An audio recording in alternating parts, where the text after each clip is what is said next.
धामी सरकार ने इतना लाभ दे दिया काश्तकारों को कि 60% सब्सिडी काश्तकार खाते में आ रही है।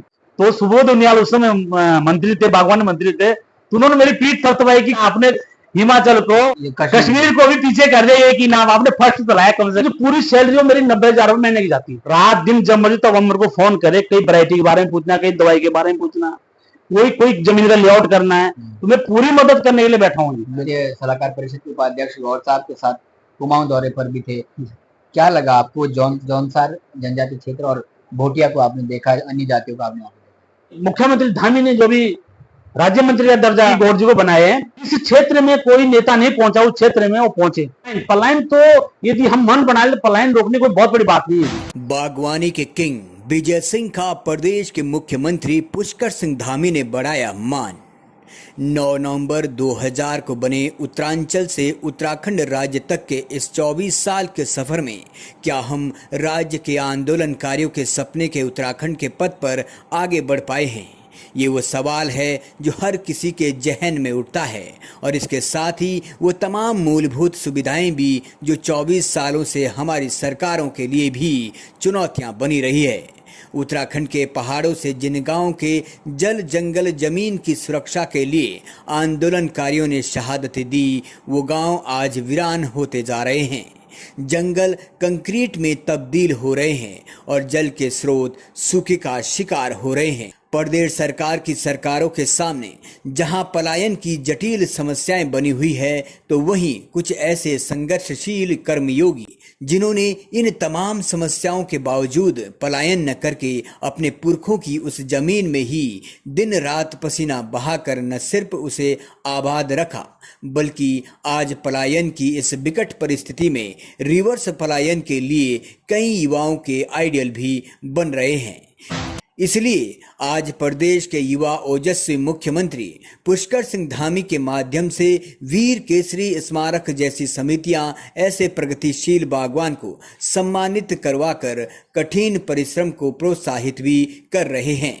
चलिए आज की खास चर्चा में ऐसे ही प्रगतिशील बागवान हमारे साथ मौजूद हैं, जिन्होंने विगत 2021 में देहरादून में आयोजित इंटरनेशनल एप्पल मिशन फेस्टिवल में हिमाचल और कश्मीर जैसे बागवानों को पीछे कर प्रथम पुरस्कार प्राप्त किया है। विजय सिंह, आज हम जानेंगे उनके संघर्ष की कहानी उनके ही जुबानी। तो चलिए जानते हैं विजय सिंह जी का ये सफर, जो बागवानी में आज उनको उस स्टार्टिंग के 1-2 पौधे से लेकर आज उस स्तर पर लेकर आया है कि कश्मीर के सेब के आगे भी इनका सेब चमकने लगा है। और इसका प्रमाण है हाल ही में विगत वर्षों में मिले मुख्यमंत्री उत्तराखंड के द्वारा इनके एप्पल को जो एक प्रोत्साहन दिया गया है, पुरस्कृत किया गया है, वो दर्शाता है कि कहीं ना कहीं अगर आपके अंदर मेहनत, जुनून और जज्बा है तो आप किसी भी जगह पर वातानुकूल कोई भी बागवानी कर सकते हैं। विजय जी, सबसे पहले तो धन्यवाद देंगे कि आपने अपना कीमती समय निकाला। सर, सबसे पहले आपको बधाई इस बात की भी क्योंकि वीर केसरी चंद स्मारक समिति रामताल गार्डन में प्रदेश के यशस्वी मुख्यमंत्री के द्वारा आपको बागवानी के लिए प्रोत्साहित भी किया गया है और सम्मानित भी किया गया है। लेकिन मैं आज जानने की कोशिश ये करूंगा कि इस बागवानी के क्षेत्र में, क्योंकि आज सर हर कोई बढ़ रहा है बागवानी की ओर, मगर 2008 में और उससे पहले, क्योंकि आपने सब्जियों से इसकी शायद शुरुआत की थी, उस समय नकदी फसलों की तरफ जाना, कहीं ना कहीं क्षेत्र में एक मेंटेलिटी ये भी थी कि अरे मोटा अनाज उग रहा है उसे ही उगाओ, इस तरफ मत जाओ। लेकिन आपने एक रिस्क लिया, पहले सब्जी में फिर बागवानी में। थोड़ा सा मैं जानना चाहूंगा कि स्टार्टिंग कब हुआ और किसने आपको ये सलाह दी है कि आप बागवानी में आगे बढ़िए? सबसे पहले तो मैं आपके चैनल को नमस्कार करता हूँ जी, क्योंकि आप हम जैसे छोटे छोटे काश्तकारों को आगे लाने की बड़ी कोशिश करते हैं। और जो हमारा जो प्रयास है जी, बचपन से मैंने बहुत शौक, हमने बकरी चुहा बचपन से। तो जब बकरी चुहा तो खाद उसकी जब बनती तो गागोला वाला भेजाए, तो लोग बोलते कि गागो जो पुराना दादा पर छोड़ी जमीन भी थी, मतलब बंजर थी जमीन से खड़े उखड़े में, वो मेरी एक एक गोखरे बनी 100 बोरी गागली बनती थी। हाँ, बहुत। तो वो गागली जब बाजार में गए तो लोग बोले कि कोई क्या हंसता है गागो। तो उसके बाद वो गागली बेची थी। फिर हम जब मंडी में गए, सहारनपुर मंडी में गए आलू बेचने गए हम सहारनपुर मंडी में, तो तेरे जो ट्रक हो तो पूरे जो टमाटर का तो हम ताजे बोलते कि तामुल तो खाने के दाना ना नहीं, और ये मतलब ये टमाटर कोटे हमारे शोर में टमाटर और सड़ते नहीं थे टमाटर। तो मैंने उनसे जानकारी ली, फिर मुझे टमाटर लगाने थे। तो उसके बाद में तुरंत आया जी, मैंने अपने पिताजी से माता से बात करी कि मैं टमाटर लगाता हूँ बड़े बड़े खेतों में। तो उन्होंने मेरे को मना करी, जिसमें तो हम मंडुआ लगाते हैं, धान लगाते हैं, मक्की लगाते हैं, वो सब चौला टमाटर उसमें चौला मार सकता वही, तो इतना बड़ा था वो मार सकता जो कि मतलब आधी डूबी मरो थे। तो मैंने उसी समय मन बना लिया मैं इसमें टमाटर लगाऊंगा। तो पिताजी ने कहा कि तेरे को जो करना कर ले, लेकिन माता जी हमारी बड़ी नाराज थी कि हम बड़े बड़े दिन देखे बेटा, अब तो मत करे काम। तो मैंने उसमें टमाटर लगाए, टमाटर लगाए तो बड़े बड़े खेत हमारे दो, आज उसमें हमारे 1000-2000 पौधे सेब के। उस समय उसमें जब टमाटर लगाए मैंने, तो उसमें टमाटर 80-100 पेटी एक तोड़ा निकलती थी। तो निकली तो उस समय भाव नहीं था, तो सारे टमाटर कितने के बने, 15,000 के दोनों खेतों में। जब 15,000 टमाटर बने तो बोला भाई 15 बहुत ज्यादा बन गए, भाव था नहीं। फिर दूसरी बार फिर टमाटर लगाया मैंने, दूसरी बार फिर टमाटर लगाया तो ऐसा मौका मिला जो कि हम सोच नहीं सकते। हम दिल्ली जब लेके गए टमाटर का तो 300-400 रुपए क्रेट बिकी, तो उस समय 2.5-3 लाख का टमाटर बन गया था। ये किस सन के तकरीबन? ये 2001 की बात है जी, 2001 की बात है, 2001-2 की बात है। उस समय कोई टमाटर का जानता नहीं था। फिर क्षेत्र में इतनी क्रांति आई कि अब हम नर्सरी सिखा दे कैसे बोलते नर्सरी। तो मैं गांव में गया, नर्सरी लगाई लोगों की। तो मैं बताऊं आपको कि बर्निघाट से लेकर हमारा पूरा बोंदुर 7-8 गांव और सीढ़ी बोरखोटी पोखरी पुना तक वहां के टमाटर एक गाड़ी में दिल्ली जाते थे। तो जब दिल्ली टमाटर गए तो हमें मंडियों की इतना अनुभव नहीं था, तो कुछ टमाटर छोटे छोटे दाग थे लगे हुए नीचे। तो 320 की बोली हुई थी पूरे गाड़ी में, 320 की क्रेडिट की बोली। तो मैं इतना खुश हो गया कि अति हो गई। तो एक हिमाचल तो 20 रुपए, थोड़ा उसमें दाग से हल्के से पक्का दाग। वो व्यापारी बोलने लगा, लास्ट में बोली हो गई थी कि भैया आपके टमाटर में दाग है, 20 रुपए छोड़ना पड़ेगा। तो मैं खुशी से, अरे 20 रुपए कुछ नहीं, मेरे को 300 रुपए दाम मिल रहा, क्योंकि देहरादून में 100 रुपए बिक रही थी क्रेडिट, वहां दिल्ली बिकी 300 की, तो तिगुना दाम मिल गया था जी। वैसे हिमाचली भाई थे हमारा काश्तकार भाई, वो सीधा आया कि भैया आप कोई समझौता नहीं करेंगे 20 रुपए का, इन्होंने बोली होगी, बोली पे 320 का 320 का पर्चा बनेगा, आप हटना नहीं पीछे। तो मेरा मन था 20 रुपए छोड़ दो। तो हमने 20 रुपया उन्होंने छोड़ नहीं दिया, 320 का एक पर्चा बना हमारा। तो उसके बाद फिर हिमाचल भाई ने कहा आप सेब लगाओ, नहीं बोला वहां। फिर हम सेब लगाने जब मुड़ में गए थे जी, तो मैंने पहले 2 पौधे लगाए। मैंने परिवार से पूछा, उन्होंने कहा क्या जरूरत, सेब कितने बड़े, टमाटर बिक रहे, ब्रोकली बिक रही, बैंगन बिक रहे, मतलब गोभी, सारी शिमला मेरी 50-50 60-60 बड़ी शिमला मिर्च होती थी। वो पोरोला नौगांव चौराहे में मैं बेसर टमाटर सब्जियों सारी चीजें। और दिन की सेल मेरी 15,000 20,000 30,000 तक सेल जाते नौगांव बोडकोट पोरोला चौराहे में। तो उसके बाद में खुद 2 पौधे सेब का लगाए, जो भी किनारे में लगाए, उस टमाटर के किनारे पे उसकी पालन पोषण करी। उसमें जब सेब लगा बढ़िया, मंडी में देहरादून गया, हमारा भैया ने कहा यार मंडी तो पहुंचा। मैंने क्या पहुंचाना, 1-2 दाना यार, बल्कि आज वो भाई हमारा कम से कम 3,000 बगीचा प्लांट टमाटर का, वो प्राइवेट नौकरी कर रहा था, 50-60 नौकरी छोड़ दी उसने। फिर उसने क्या जितना बढ़ रहा भाई मंडी तो पहुंचा इस पेटी को। तो मैं लाया उस पेटी को, वो बिकी 1400 की पेटी। हमने कहा कि 1400 की, तो टमाटर से और चौगुना काम है कमाई का। हम सेब पर जाएंगे, लेकिन उससे पहले मैं क्लियर ये भी करना चाहूँ, क्योंकि माता पिता ने पहले नगदी फसलों के लिए डाउट में थे, जी जी जी, होगा नहीं होगा। फिर नगदी फसलें अच्छी होने लगी, फिर आप बागवानी की तरफ गए। तो सेब में भी फिर वही डाउट था, बिल्कुल पूरा डाउट मत करो। वो किनारे में लगाए, आज फिर पूरे खेत में लगा। तो उस समय क्या था जी, आज पिता आज कहते बेचारे कि जब शुरू हम टमाटर लगाए थे उसमें सेब लगाए, तो मैं किसी को छेड़ नहीं देता था, खुद ही गोड़ाई करनी, खुद ही निदाई करनी। अब बड़ा पिताजी को मजाक कहते कि यार अब क्यों नहीं छूने, अब क्यों बोले सब लग जाओ सारे परिवार लग जाओ। उस समय हाथ में लगाने देता तो तुमको। अब बड़ा थोड़ा काम बढ़िया हो गई थी। तो जब वो उसके बाद हमने सोचा था, मैंने अपने मन में सोचा कि पौधे महंगे थे। मैं जब हिमाचल सोलन गया था तो मैंने 30 पौधे लिए, 350 पौधा था वो वैरायटी रूटिस्टो का पौधा था, M11 का। ये अब आप सेब की तरफ, हाँ, तो सेब की तरफ गए, तो 11 पौधे लाए वहां से। तो मुझे लगा कि मैं इतने बड़े खेतों में खरीद के पौधे नहीं लगा पाऊंगा, तो मैं फिर नर्सरी पे गया जी। फिर मैंने रूटिस्टो की नर्सरी तैयार करी, और जितनी भी हमारी जमीन है, मैं चाहता हूं कि आप अपना आशीर्वाद है चैनल के माध्यम से हमारी पूरी नर्सरी देखे, पूरे बगीचे देखे धरातल में। जब आप जाएंगे तो आप खुद कहेंगे जो आपने अपने मकान पे घर पे बोला था वो चीजें सब जमीन पे दिखेगी। बिल्कुल। तो जी मैंने नर्सरी तैयार करी। फिर आज के तारीख में हमारे 8-10 हजार पौधा सेब का है, जो कि सारी जमीनों में लग गया।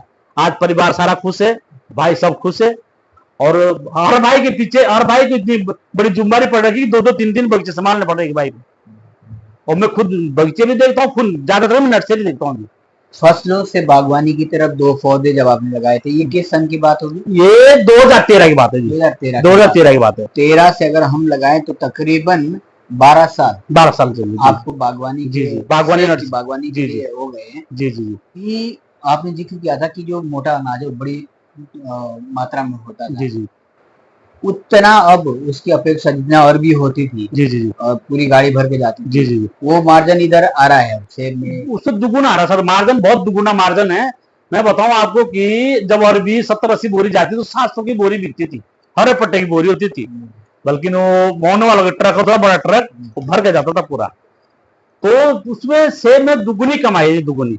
उसी मतलब ये कि जिस खेत में हमारी 80 बोरी होती थी, अरबी होती थी, उसमें आज हमारे सेब के पौधे 200-250 पौधा रखे, 200-250 पौधे। सेब की बागवानी में मेहनत भी है, हाँ मेहनत है, मेहनत तो बहुत ज्यादा है जी। दवाई का छिड़काव, उसकी देख रेख बहुत ज्यादा है। आदमी एक ही मतलब दूसरा काम नहीं कर सकता, उसकी देख रेख बच्चे की तरह करनी। जैसे हम बच्चों को देखते, सुबह के बच्चा धूल तो लगी, बच्चे पे कपड़े खराब तो हो गए, इस तरह पौधे को देखना पड़ता है कि अभी पानी देना है, अभी दवाई देनी है।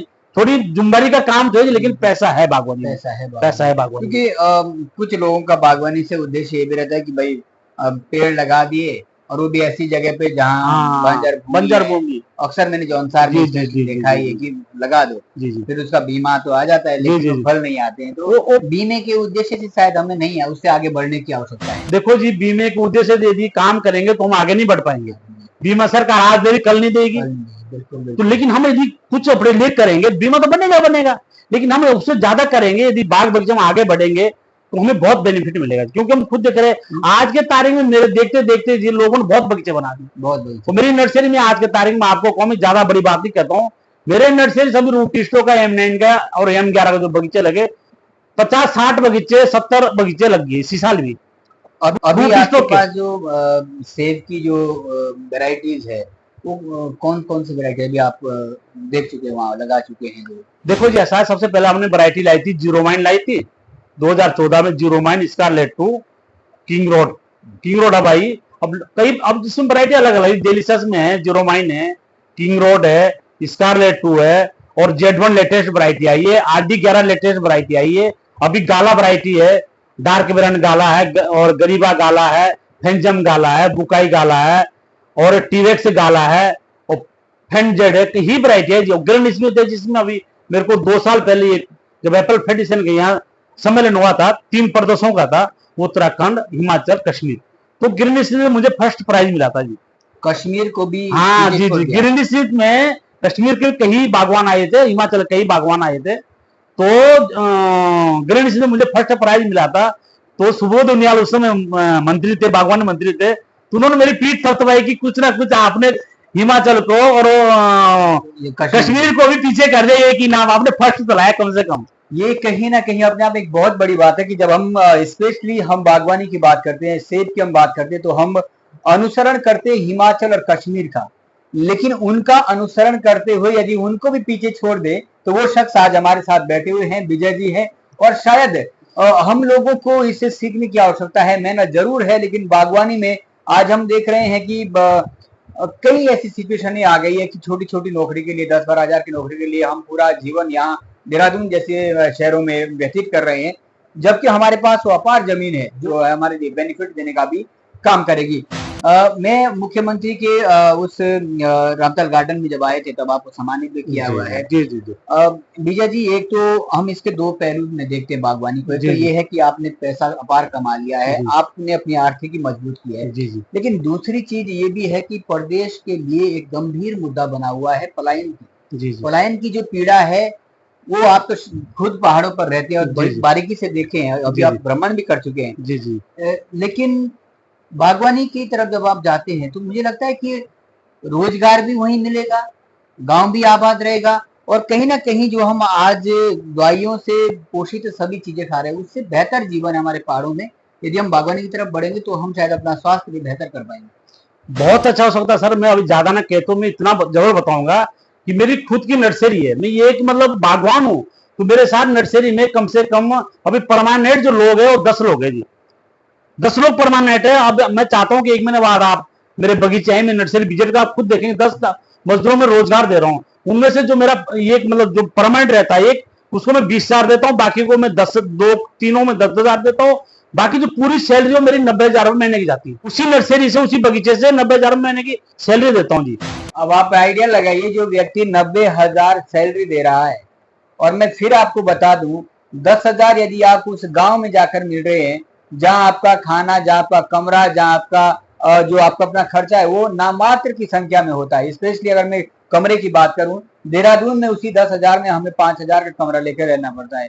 कितना प्रॉफिट हम बचा पाएंगे, क्या हम उस नौकरी से बचा पाएंगे? लेकिन जहां मजदूर के लिए 10,000 रुपए गांव में दिया जा रहा है, उसके लिए वहां रोजगार मिल रहा है। अपने लोग भी हो सकते हैं, जौनसारी लोग, जैसे कोई गरीब तबके का व्यक्ति है, वो भी उसमें अगर कंट्रीब्यूशन कर सकते तो आप रख सकते हैं उनको। बिल्कुल है जो हमारे जौनसारी के सारे अपने लोग अड़ोस पड़ोस के, बल्कि एक नेपाली भाई एक गुरु में बेचारा बहुत अनुभवी आदमी है, वो ये है, लेकिन बाकी सब अपने लोग। उसके बाद भी जब हमें गोड़ाई निराई में बरसात में जब जरूरत पड़ेगी तो 15-15, 20-20 लोग मजदूर लगाने पड़ते हैं जी। तो अपने लोगों को बहुत रोजगार मिलता है। लोग खुश होते हैं कि त्योहारों में, जब त्योहार आता है कि लोग खुश होते हैं कि हमें 5-10 हजार रुपए कहीं जाना नहीं पड़ा, बटन तनख्वाह सीधी मिल जाती, सब मिल जाती है, तो लोग बहुत खुश होते हैं। आपने जो एक बात बोली थी सर कि पलायन तो यदि हम मन बना ले, पलायन रोकने कोई बहुत बड़ी बात नहीं है जी। अब जब मैं एक व्यक्ति इतना कर सकता हूं तो हमारे यहाँ तो कई साधन है। अभी हमारी उत्तराखंड की सरकार, धामी सरकार ने एक पलायन रोकने के लिए एक ऐसी बनाई है कि सेब बागवानी में अभी कोई एप्पल मिशन का बगीचा बनाना चाह रहा है। उस समय मेरे टाइम कोई मतलब हमने कोई वो नहीं लिया, लाभ नहीं ले पाएगी, था नहीं। धामी सरकार ने इतना लाभ दे दिया काश्तकारों को कि 60% सब्सिडी काश्तकार खाते मारी है। ये 10 लाख का 12 लाख का प्रोजेक्ट बनता है जी। अभी हमारे कम से कम चौरता में 15-20 प्रोजेक्ट होंगे, उत्तरकाशी में 1004 प्रोजेक्ट बन रहे उत्तरकाशी जिले में, बाकी और जिले में अलग बन रहे। तो इनमें पलायन रोकने का एक बहुत बड़ा मुद्दा हमारे धामी सरकार ने छेड़ रखा है, जिसे हम रोक सकते हैं जी। ड्रैगन फ्रूट एक नया फ्रूट है, ड्रैगन फ्रूट मतलब जमीन के हिसाब से हम अपना पलायन रोक सकते हैं। हमारे लोहाइट में क्या हो सकता है, ड्रैगन फ्रूट लोहाइट में हो सकता है, कीवी लोहाइट में हो सकती है, और थोड़ा और ऊपर जाइए हम तो आड़ू पुलम हो सकता है, और ऊपर जाए तो हम सेब हो सकता है। और अनाज, मोटा अनाज जो मैं पहले शुरू में उगाते जब वो छोड़ दिया, उसके दाम हमारे सरकार इतने बढ़ाए जिसको हम सोच नहीं सकते। तो पलायन रोकने का मुद्दा जुबान से नहीं बने, पलायन हमको जमीन पे काम करने के बाद पलायन रुकेगा जी। यदि मैं एक व्यक्ति इतना रोजगार दे सकता हूँ, मेरे से बड़े बड़े पढ़े लिखे लड़के वो तो 20 आदमी को रोजगार दे सकते हैं। बिल्कुल बिल्कुल। एप्पल मिशन योजना सरकार की योजना है, जिसके बारे में थोड़ा जिक्र भी किया हुआ है, और शायद हमें उन योजनाओं को समझने की आवश्यकता है। यदि इस तरीके की योजनाएं गवर्नमेंट दे रही है तो उसका लाभ भी लेना चाहिए। जैसे इन्होंने कहा कि उत्तरकाशी में बड़ी संख्या में एप्पल मिशन योजना के जो है शायद लाभार्थी मिलेंगे आपको, और जौनसार में भी 8-10 की संख्या में यदि मिल रहे हैं, तो मुझे लगता है कि वो बहुत बड़ा स्वरोजगार वो उसी क्षेत्र में लोगों को देने का काम कर रहे हैं। और उन सभी लोगों के लिए जो ये एप्पल मिशन का लाभ पहुंचा रहे हैं क्षेत्र में, उनके लिए भी धन्यवाद देना चाहिए। और प्रदेश की सरकार को स्पेशली, क्योंकि अगर इस तरीके की योजना ला रहे हैं तो कहीं ना कहीं आम व्यक्ति जो है उस तक जो है उसकी लाभ पहुंचाने में वो लोग सहयोग भी कर रहे हैं। अभी आपने ड्रैगन फ्रूट का नाम लिया है, काफी महंगा फ्रूट होता है। मैंने देखा था पीछे आपकी गाड़ी में आया था, कहीं मंगो ऐसा नर्सरी पौध मंगाई मैंने। हमारे यहाँ वो सेम ऐसा पौधा ड्रैगन, जैसे हमारे शुरू बोलते तो बागलू काटो तो शुरू ना, सेम वही पौधा हो, लेकिन उसमें भी धामी सरकार ने 80% सब्सिडी रखी थी। यदि कोई बागवान उसका बगीचा बनाना चाहता है तो 80% सब्सिडी उसके अंदर भी, और इतना फ्रूट महंगा, आपने 20% अपना इन्वेस्ट करना है और बाकी 80% सरकार दे रही है। और फ्रूट इतना महंगा है कि मतलब वो बाजार में तो 120, 130, 150 का एक दाना मिलता है। वो कीवी का बहुत चर्चा है कि कीवी मतलब इतना मतलब बढ़िया फ्रूट है, और जैसे मतलब डेंगू के लिए, उसके लिए जितना 10 फ्रूट कीवी के खाएंगे, एक फ्रूट के ड्रैगन खाएंगे, उतनी ताकत है सर। वो डॉक्टर कहते हैं कि कीवी आप 10 फ्रूट खाए, ड्रैगन 1 फ्रूट खाए, वो काम करेगा ड्रैगन फ्रूट। कहीं ना कहीं एक तरफ से दवाई भी के रूप में भी हम इस तरीके के फ्रूट्स का बेनिफिट ले सकते हैं। और क्या मिशन है आपका? पहले नकदी फसल जी उससे कमाया, अब बागवानी की तरफ बढ़ गए। जी मैं तो ये कहूंगा कि विजय सिंह जी इस वक्त सिर्फ बागवान नहीं है, बल्कि उन दर्जनों लोगों के लिए भाग्यवान भी है जिनको गांव में रहकर रोजगार देने का भी काम कर रहे हैं। अभी उन्होंने तमाम लोगों का जिक्र भी किया है। आगे क्या प्लान आपका रहेगा कि किस स्तर तक पहुंचना चाहते हैं आप? मेरा तो एक ही प्लान है कि जैसे मेरे क्यारियां, मेरे खेत सब हरे भरे बगीचों से रखे, हमारे सारे भाई सब अपने बगीचों में सेलेक्ट है, ऐसे मेरे जौनसार बावर के सारे भाई सेलेक्ट हो जाएं और संपन्न हो जाएं। और मेरी एक खुद की नर्सरी है, मैं नर्सरी से इतने यही चाह रहा हूं कि मेरे नर्सरी से ना पौधे के अन्य नर्सरी से पौधे लाएं, आप बढ़िया वैरायटी लाएं, पहले खोज करें कि हमारे लोहाइट में कौन सी वैरायटी हो सकती है। आप अबर दारों में कोई वैरायटी नहीं लाएं, अबर दारों में कोई पौधा नहीं लगाए, आप सोच समझ कर काम करें। कर हमारे बागवान साथी कई अभी लिखे पड़े बच्चे, कोरोना टाइम कई घर आए, तो कहीं अच्छा काम कर रहे हो। तो मेरा कहने का मकसद तो ये है कि आप आइए, अपने जमीन पाए, दादा परदादा की जो हमारी विरासत है उसे बचाने का काम करें। हमारी धामी सरकार ने भी इतनी योजना चला रखी है, वो भी देखो डीबीडी है। पहले क्या था कि कर्मचारी से पैसे लेने थे, अब सरकार ने क्या कहा, सब डीबीडी सब काश्तकार खाते मारे। ये बेपल मिशन की जो योजना है ना सर, ये सब 60% काश्तकार खाते में आया सीधा, डायरेक्ट काश्तकार ने काम करना है खुद। उसने अपने पसंद की कहीं से नर्सरी वैरायटी लानी है वो खुद लानी है, और उसमें पोल लगना वो खुद लाना है, उसमें जाल लगाना वो खुद लगाना है। सरकार खाली उसको 60% पेमेंट करेगा, वो पूरी पेमेंट करेगा 60%, 40% काश्तकार को अपनी जेब से लगाना है। मतलब उसमें पूरा काम किया गया है। अगर जैसे ओलावृष्टि होती है उससे भी उसमें पूरी प्लानिंग है। आप सही बातें बता दो, गड्ढे के लिए उसके लिए पैसे, सबसे पहले गड्ढे के लिए पैसे, फिर टैंक के लिए पैसा है, फिर घेरबाड़ के लिए पैसा है, फिर पोल के लिए जिसमें M9 का रूट 30 बिगर पोल खड़ा नहीं होता उसके लिए पोल के लिए पैसा है, फिर ऊपर नेट के लिए पैसा है। पूरा मतलब पूरा घर बना के देंगे वो सेब के लिए। तो इतनी व्यवस्था सर हमारी सरकार की, लेकिन करना तो हमको ही पड़ेगा ना। बिल्कुल विजय जी, क्योंकि क्षेत्र में बहुत सारे लोग ऐसे जिनको मालूम नहीं पड़ता है। अगर आपसे कोई सुझाव लें, आपके माध्यम से कोई अपनी जो जमीन है दिखाना चाहे कि किस स्तर पर क्या हो सकता है, आपसे कैसे संपर्क किया जा सकता है? मेरे से तो संपर्क तो शायद जी मेरा 8-10 साल का पुराना काम है। कई लोग आते, मेरा एक नंबर भी है। आजकल मैं चैनलों में ज्यादा बोलता नहीं, मैं रहता नहीं, आपने देखा होगा, लेकिन मेरा एक नंबर है, फोन नंबर है, उसमें कांटेक्ट कर सकते हैं और मेरे बगीचे में आ सकते हैं, मेरे नर्सरी में आ सकते हैं, मेरी विजिट कर सकते हैं। आजकल क्या है कि ये मतलब लोग कहीं से कहीं कुछ पौधे ले आते हैं। आजकल ऐसा टाइम है, अभी जून जुलाई का टाइम ऐसा है कि हमारे यहाँ कहते हैं कि मदर प्लांट का मतलब है कि बगीचा लगा है। उसे भी काश्तकार देख सकता है कि वाकई जीरो माइन का बगीचा लगा है। उसी जीरो माइन की पौध मैंने तैयार कर रखी है। ग्रीन स्मिथ का पौधा है, वो फ्रूट दिख रहा है, उसका मैंने नर्सरी तैयार कर रखी है। तो ये चीजें मतलब काश्तकारों को आजकल देखनी चाहिए कि ये जो इसके पास मदर प्लांट है तो नर्सरी भी होगी। कहीं ऐसा धोखा ना खाएं कि उसका मदर प्लांट नहीं है, वो नर्सरी कहीं दूसरे हो जा सकता पौध, वो बेचें। तो धोखा ना खाएं काश्तकार, मेरे बागवान भाई आइए। आजकल जरूरी नहीं कि मेरे नर्सरी में आप कहीं भी जाएं, आप पहले मदर प्लांट देखें कि ये Jeromine, Scarlet 2, King Roat, Redlum Gala, Buckeye Gala, TX Gala, ये उसके मदर प्लांट जो बगीचा है खुद का कि नहीं है। यदि मेरे खुद का बगीचा तभी तो मैं नर्सरी तैयार कर पाऊंगा। तो ये चीजें हमें काश्तकार भाइयों को देखनी पड़ेगी। कहीं ना जो भी बागवानी में आगे बढ़ना चाहते हैं, हम कह सकते हैं कि आपके संपर्क में कोई बेहतर बागवान है, प्रगतिशील बागवान है, तो आप उनसे संपर्क कर सकते हैं। लेकिन मुझे लगता है कि अगर अपने जौनसार के भीतर आपको बागवानी करनी हुई है तो शायद इनसे बेहतर कोई व्यक्ति आपके लिए एग्जाम्पल हो नहीं सकता है। आप गाँव जाकर भी देख सकते हैं, और आप जो हमारी स्क्रीन पर इनका नंबर चल रहा है उस पर भी आप संपर्क कर सकते हैं। आपको हर तरीके की सहायता पहुंचाने की जरूर कोशिश करेंगे, ये हमारा उद्देश्य भी है। आप क्योंकि बागवानी में जब लोग करते हैं तो कहीं ना कहीं उसके जो परिणाम निकलते हैं उसके आधार पर सरकारें कभी कभी हमें प्रोत्साहित कर देती है। जैसे आपको यहाँ पर रामताल गार्डन में किया है, आपको पीछे जो जैसा आपने कहा कश्मीर से भी आगे आपका सेब निकला है। आपको लगता है कि उस तरीके का जब प्रोत्साहन मिलता है तो व्यक्ति के भीतर मोटिवेशन एक जाग उठता है, उसके अंदर एक जिज्ञासा ये भी पैदा हो जाती है कि मुझे नेक्स्ट टाइम पे इसे और अच्छा करना है। बहुत वो उठती है जी, अपने को लगता है कि हमने कुछ करा है तो लगता है कि हम इसे और बेहतर करें। अब मैंने ड्रैगन फ्रूट की बात करें तो ड्रैगन फ्रूट अगल बगल के यहाँ लगा ही नहीं है, तो मैं चाहता हूँ कि अगले साल मैं ड्रैगन फ्रूट की खेती भी अपने उस नर्सरी में बगीचे के अंदर दिखाऊंगा लोगों की। ये है तो मतलब एक जुनून बढ़ता है जी। अभी हाँ, मेरी नर्सरी बनी हुई है और 1 साल उसका सैंपल आ जाएगा। तो मैं चाह रहा हूँ सर कि जितने भी मतलब अनुभव आदमी को साझा करेंगे तभी तो हम आगे बढ़ेंगे। हम अनुभव कभी छुपाते नहीं किसी से। रात दिन जब मर्जी तब हम मेरे को फोन करे, कई वैरायटी के बारे में पूछना, कई दवाई के बारे में पूछना, कोई जमीन का लेआउट करना है, तो मैं पूरी मदद करने के लिए बैठा हूँ। मैं चाहता हूँ जैसे मेरे खेत हरे भरे पड़े ऐसे सबके खेत हरे भरे हो। बिल्कुल। अभी क्योंकि फैमिली में माता पिता होंगे। बिल्कुल है जी। तो अब तो डिस्कशन होता है कभी कि आप मुझे मना कर रहे थे? नहीं, अब कुछ डिस्कशन नहीं, बल्कि हमारी माता जी उस समय जब बगीचा बनाया, मैं ले जाऊंगा आपको, वहां हमारी 250 बोरी आलू होती थी उन क्यारियों में, 250 बोरी, और धान होता थी 30 एक बोरी। तो जब उन खेतों में मैंने बोला, शाम को जब बातें लगी घर पे, हमारा भैया भाई साथ 5 भाई, हम 5 भाई इकट्ठे होते हैं। मैंने कहा यहाँ बगीचा बनाना, तो माता जी उठ के आ गई रसोई से कि यार ना तुम ना, ये बूढ़ा तो ही रखा पागल, इसकी बात मानता। पिताजी ने कहती है लेकिन तुम भाई भी समझो इसको, यहाँ इतना बड़े धान होता है, हम गड्ढे बना देंगे तुम। तो बड़ी गर्म हुई जी माता जी, तो हमने वहां गड्ढे बनाए, प्लानिंग बनाई 5 भाई ने पूरी। जब दूसरे बार सैंपल आया तो माता जी बोला तो वहां चले जाओ खेत देखने। तो गई वहां, तो जब गई तो मैंने कहा कैसा लग रहा है आपको यहाँ?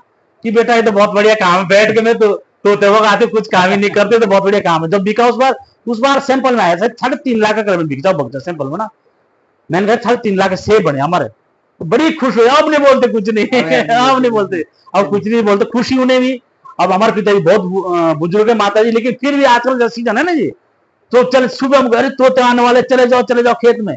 तो आज पूरा परिवार भी है, क्योंकि जब आपके घर के बाहर हरा भरा बगीचा दिखता है जी, तो मुझे लगता है कि एक नेचुरलिटी जो वहाँ देखने को मिलती है, हमारे आंखों की रोशनी है, बुजुर्ग है और हरियाली देख के तो ऐसे ही मन खुश होता है। तो उनको उसका भी कहीं ना कहीं लग रहा होगा कि ये तो और अच्छा हो गया है। तो हम कहते हैं पिताजी की जब सेब लग रहा है घर के पास है बगीचा ना, तो बोलते यार वहाँ ना, वहाँ वो झुपड़ी से बना दो मेरे लिए। हम कहते बच जाओ, नहीं यार हम बड़े लगते, तो टहलते भी जाते भी रहते भी वहाँ, तो बहुत अच्छा है जी। अब हम चाह रहे हैं कि हमारा पूरा उत्तराखंड, बहुत अच्छी जमीन है हमारे पास।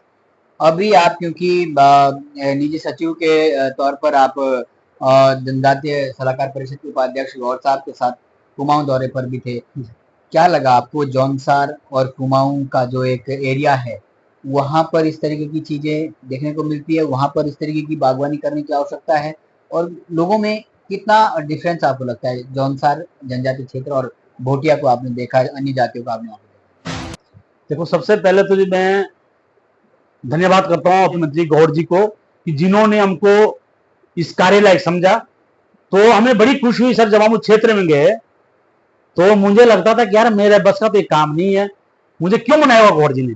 लेकिन उस क्षेत्र में जब हम गए मंत्री जी के साथ, तो मंत्री ने पूछा भाई अब आप बता तू तेरे को कैसा लग रहा? तो मुझे लगा जी कि मेरी ऐसे क्षेत्र में लोगों के लिए मेरी बहुत जरूरत है। मुझे लगा, खुद को लगा मुझे। और जब मैं अपनी बात कहीं बोलता था कि मेरे ऐसे बगीचे थे, तो हमारे जो जनजाति लोग हैं भाई वो पूछते थे कि कैसा होगा, क्या होगा। तो बहुत जरूरत है लोगों के लिए। और मैं जो भी मुख्यमंत्री धामी ने जो भी राज्य मंत्री का दर्जा हमारे बनाया, भी गौर जी को बनाए हैं, इससे हमारे जनजाति भाइयों के लिए बहुत बड़ा फायदा होने वाला है।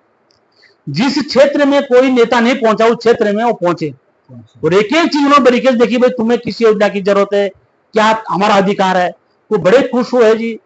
तो ये चीजें आगे दिखेगी सर। मुझे ऐसा लग रहा है कि आपको, क्योंकि उत्तराखंड की बात आती है तो आपके जो अनुभव है उनके साथ भी साझा करने पड़ेंगे जी। वो लोग आपसे सुझाव लेंगे, अगर इस तरीके की बागवानी वहां भी होने लगे जी। तो शायद उनका जो जीवन स्तर है वो भी काफी अच्छा हो सकता है। बहुत ही अच्छा होगा जी। हमने देखा है जी, हम अब जनजातियों की जब बात करते हम गए वहां तो हम देखा तो हमें कहीं कहीं ऐसा लगता है कि मतलब हमारा क्षेत्र जनजातीय ठीक है, लेकिन हमसे भी वो मतलब कुछ हम तो है कुछ स्थिति में, उनकी कोई पूछ करने वाले आज तक सरकार नहीं गई होगी जी।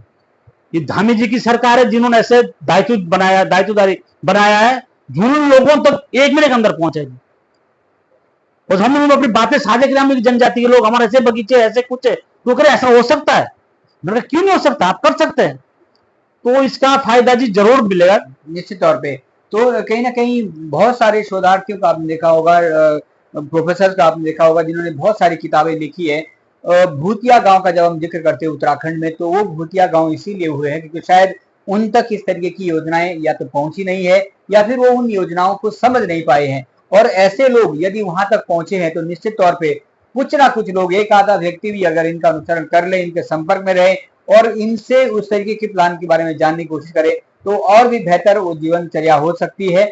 उनके लिए भी बागवानी एक जीविका का एक बेहतर माध्यम बन सकता है। विजय जी, आपने अपना कीमती समय निकाला सर। हम जरूर कोशिश करेंगे, हमारा प्रयास रहेगा कि एक बार आपके उस हरे भरे बगीचे का रुख करें और कई सारे फल जो है उसका भी आनंद ले। तो आपने अपना समय निकाला, मैं बहुत बहुत धन्यवाद व्यक्त करता हूँ। मैं आपको आमंत्रित करता हूँ सर कि आप हमारे बगीचे में आएंगे, जो शब्द मैंने आपके चैनल के माध्यम से बोले वो आप अपने आंखों से आप देखें तो आपको लगेगा विजय भाई मैं इतनी वैरायटी यहाँ बोल नहीं पाया, बोला नहीं मैंने, जितनी वैरायटी आपको वहाँ जमीन पे दिखेगी। बिल्कुल बिल्कुल, तो आपको पता चल जाएगा कि विजय भाई ने जो यहाँ बोला उसे दुगना दिखेगा। बिल्कुल बिल्कुल, धन्यवाद सर। तो जरूर कोशिश करेंगे बागवानी के बारे में जानने की और उस जगह जाने की जहां उस पहाड़ों में, उस हरियाली के बीच में तमाम तरीके की फलों की वैरायटीज हमको देखने को मिलेगी और उसको एक हम प्रमाण के तौर पर आप सब तक पहुंचाने का भी प्रयास करेंगे। आज की इस खास कवरेज में हमारे साथ खास मेहमान विजय जी थे। आज के लिए इतना ही, फिर लौटेंगे किसी खास मेहमान के साथ, तब तक के लिए हमें दीजिएगा इजाजत। नमस्कार।